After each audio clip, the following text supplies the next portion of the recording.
मेरे प्यारे सभी प्रतियोगी छात्रों और छात्राओं को the vision classes bye Ajay sir में स्वागत है।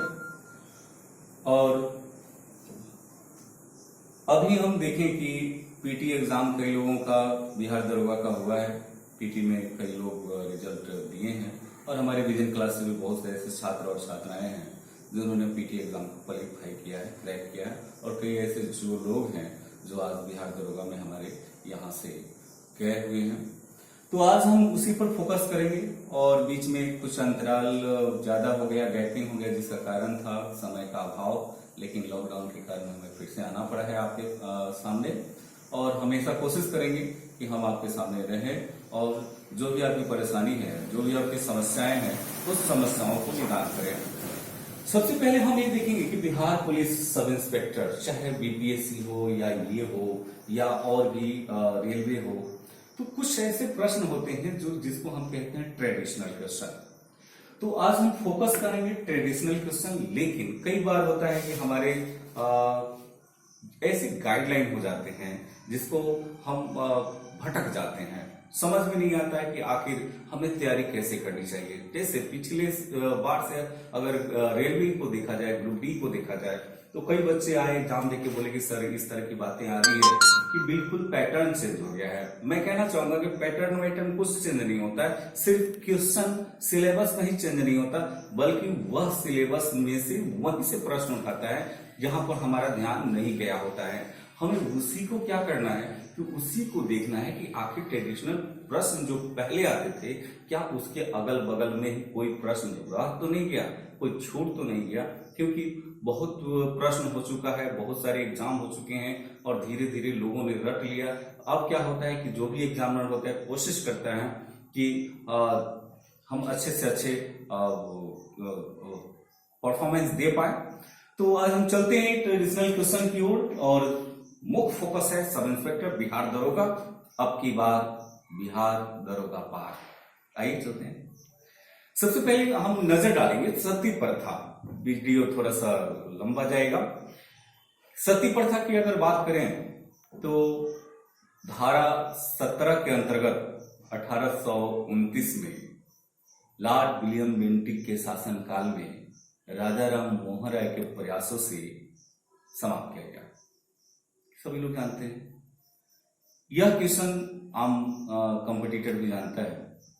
लेकिन क्वेश्चन अब उठा सकता है कि सती प्रथा पर प्रतिबंध लगाया तो भारत के किस राज्य में पहली बार सती प्रथा पर प्रतिबंध लगाया गया, तो किस राज्य में। यह थोड़ा सा हटके है क्योंकि हमारा और आपका नजर यहां पर गया नहीं था।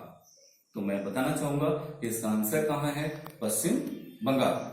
यानी सबसे पहले अगर भारत में देखें कि ये सारी चीज होता जा रहा है और सती प्रथा का अगर प्रतिबंध लगाया जा रहा है कि सती प्रथा नहीं होनी चाहिए, तो यह कौन सा राज्य है, तो यह है पश्चिम बंगाल। इसके बाद हम आगे आते हैं कि और बहुत सारे क्वेश्चन, जैसे पूछा कि सबसे पहले हमारी भारतीय राष्ट्रीय कांग्रेस के महिला अध्यक्ष कौन है।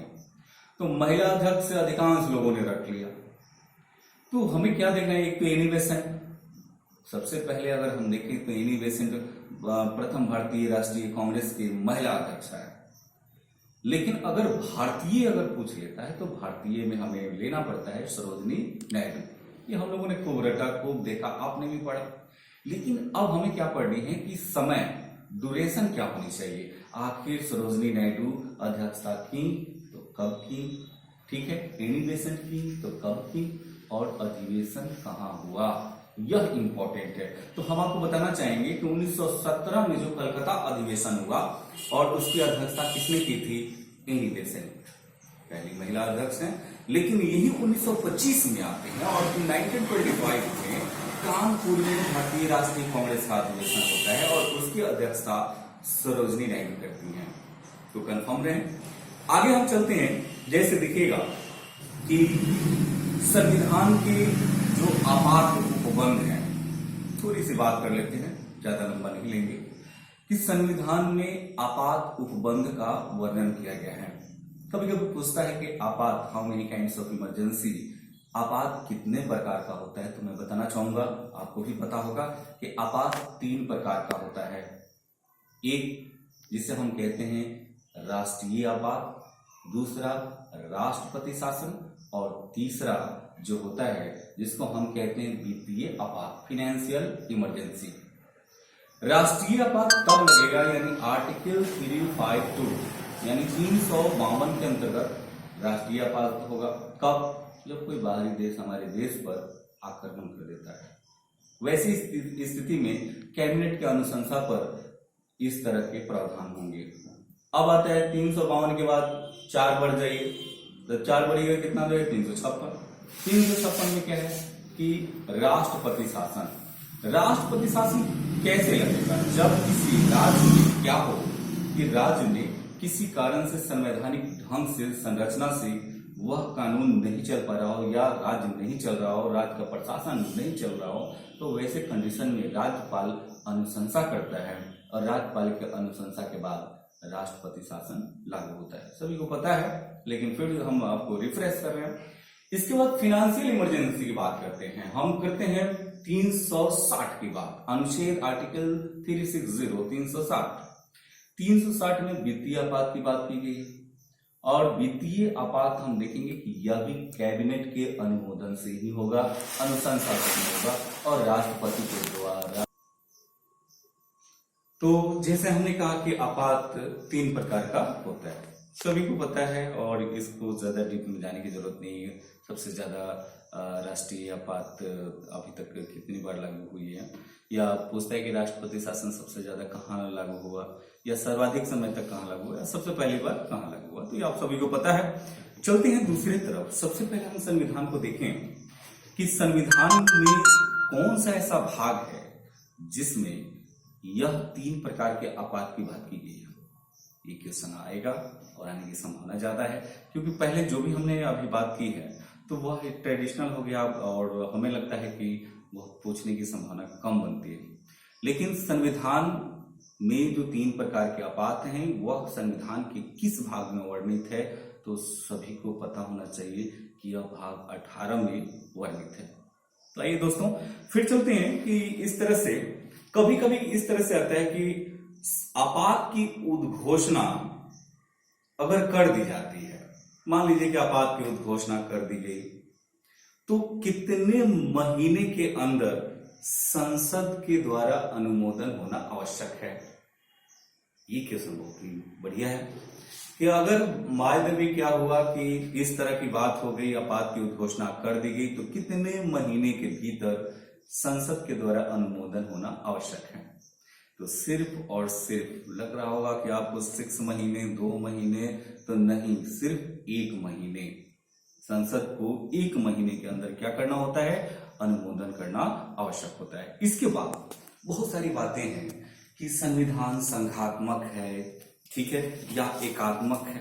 ये बहुत सारे क्वेश्चन आता है। भारत राज्यों का संघ है, यह क्वेश्चन आया शायद एसएससी में था कि भारत है, 4 ऑप्शन देगा, राज्यों का संघ है, ऐसे करके आएगा, तो भारत राज्यों का संघ है। अब हम देखते हैं कि सेंटेंस क्या है कि भारतीय संविधान संघात्मक और एकात्मक का मिश्रण है।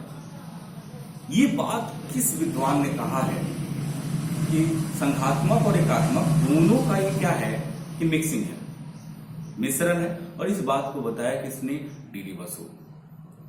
जो भी यूपीएससी की तैयारी करने वाले डीडी बसु, सुभाष कश्यप की किताबों को पढ़ते हैं, ठीक है, तो ये डीडी बसु ने बताया। इसके बाद एक और बात हम आपको जानकारी देना चाहेंगे कि भारतीय संविधान अर्ध संघात्मक है। मतलब समझ रहे होंगे, अर्ध संघात्मक का मतलब कि आधा संघात्मक है और आधा राज्य से। अब इसकी बहुत सारी चर्चाएं हैं, बहुत सारे अगर विश्लेषण किया जाए तो वीडियो लंबा हो जाएगा। हमें देखने की सेंटेंस किसने कहा कि भारतीय जो संविधान है वह अर्ध संघात्मक है, और इसको कहा था केसी व्हीलर ने। केसी व्हीलर का ये सेंटेंस है। इसके बाद देखिएगा कि समान स्थिति में संघात्मक हो जाता है और असाधारण स्थिति में एकात्मक हो जाता है। कहते हैं कि अगर समान स्थिति हो उसमें संघात्मक हो जाएगा और असाधारण स्थिति में यह एकात्मक हो जाएगा। ये बातें किसने की, तो हम सभी जानते हैं डॉक्टर भीमराव अंबेडकर ने इस बात को कहा था। चलते हैं आगे, ठीक है। इसके बाद देखिएगा कि एक क्वेश्चन हम आपको लेके आए हैं कि काल वैसाखी। सबको पता है काल वैसाखी क्या है। ये हम अपने क्लास में भी पूछे कि काल वैसाखी क्या है। कई लोगों ने कहा कि एक त्योहार है, तो शायद आप भी इसी फेरे में होंगे। तो काल वैसाखी एक प्रकार का चक्रवात है।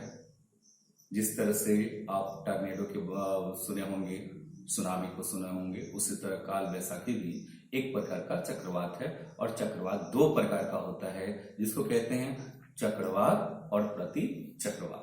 चलते हैं, अगला क्वेश्चन उठाते हैं। अगला क्वेश्चन है कि इंटीग्रल कोस फैक्ट्री की स्थापना कब? हम ये प्रश्न इसलिए उठाए क्योंकि अभी तक ये बूम था कि इंटीग्रल कोस फैक्ट्री कहाँ है। अक्सर बच्चों ने रटा पेराम्बूर में, पेराम्बूर में, पेराम्बूर कहाँ है, ऐसे करके। तो अब देखिए कि आखिर इसकी स्थापना कब हुई। तो इंटीग्रल कोस फैक्ट्री पेराम्बूर में है, और पेराम्बूर शायद तमिलनाडु में है, और इसकी स्थापना 1925 में की गई, 1925 में किया गया था। इसके बाद हम देखते हैं कि 1925 में इसकी स्थापना की जाती है। फिर इसके बाद क्वेश्चन एक और है कि एस्बेस्टस की एक फैक्ट्री है, जिसमें अगर कोई कामगार काम करता है तो उससे एक बीमारी होती है। अब पूछेगा, चार ऑप्शन दे देगा कि एस्बेस्टस के फैक्ट्री में काम करने वाले मजदूरों में कौन से अंग की बीमारी होती है, कौन सा अंग प्रभावित होता है। ठीक है, तो इसमें फेफड़े प्रभावित होते हैं। ठीक है, जैसे कोरोना में हमारा फेफड़ा प्रभावित हो रहा है, उसी तरह से एस्बेस्टस के अगर हम कारखाना में काम करते हैं तो हमारा फेफड़ा प्रभावित होता है। अगला क्वेश्चन हम उठाएंगे, बोल रहे हैं कि कोशिका के बारे में आप जानते होंगे। कोशिका की खोज किसने की? और कोशिका को हम अगर देखें कि ये छोटी इकाई है। अब प्रश्न आता है कि कोशिका आखिर बना किसका है? तो कोशिका जो बना होता है वह प्रोटीन का बना होता है। कोशिका प्रोटीन का बना होता है। इसके बाद देखेंगे आंख के लेंस का अपवर्तनांक सर्वाधिक होता है, सबसे ज्यादा होता है किसका? तो आंख के लेंस का अपवर्तनांक सबसे ज्यादा होता है। कांग्रेस की अगर बात करें, भारतीय राष्ट्रीय कांग्रेस, जिसकी स्थापना 1885 ईस्वी में हुई, और 1885 ईस्वी में हुई तो इसकी स्थापना करने वाले व्यक्ति का नाम, भारतीय राष्ट्रीय कांग्रेस की स्थापना किसने की? तो सभी को पता है, A.O. Hume, Allan Octavian Hume. पहली बार अध्यक्षता किसने की, दूसरी बार अध्यक्षता किसने की, तीसरी बार किसने की, चौथी बार किसने की, कहाँ हुआ? ये क्वेश्चन पहले बहुत ज्यादा आता था, अभी भी आने की संभावना है, लेकिन अब थोड़ा सा हमें घूम के देखना है। पूछेगा कांग्रेस का अर्थ क्या होता है? तो पार्टी ही वैसी है। कांग्रेस का अर्थ होता है विवादों का सम्मेलन। तो अभी तक नहीं पता होगा कि कांग्रेस का अर्थ होता है विवादों का सम्मेलन। और कैसा सम्मेलन था ये आपको भी पता है, हमें भी पता है।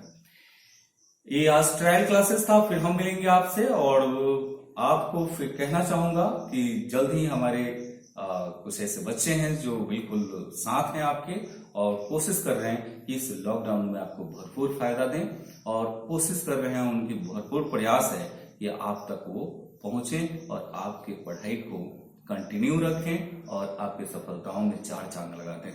तो the vision classes bye Ajay sir को लाइक करें, शेयर करें, और जो भी आपको लग रहा है कि हमें किस तरह की मटेरियल चाहिए, किस तरह के आपके सॉल्यूशन चाहिए, किस तरह के सजेशन चाहिए, आप लिखें। और एक और है कि जूम ऐप की बात की जा रही है कि जूम ऐप पर आया जाए, और जितना भी साप्ताहिक एक क्विज किया जाए, जो हम आपको डेली क्लास देंगे, उस क्लास में से ही क्या होगा कि सप्ताह में एक दिन आपको एग्जाम ले लिया जाएगा, उसी में से क्वेश्चन आएंगे। और इसके लिए हमने एक छोटा मोटा प्राइज भी रखा है कि जो 1, 2, 3 यानी 3 नंबर तक आता है उसको बुला के व्यक्तिगत रूप से उसको प्राइज दिया जाए। तो आप जुड़े रहें, देखते रहें, और उमंग में रहें, बचाव भी करें, क्योंकि कोरोना महामारी है, इससे हमें बचना है, इसका कोई इलाज नहीं है। इसी के साथ जय हिंद, जय भारत।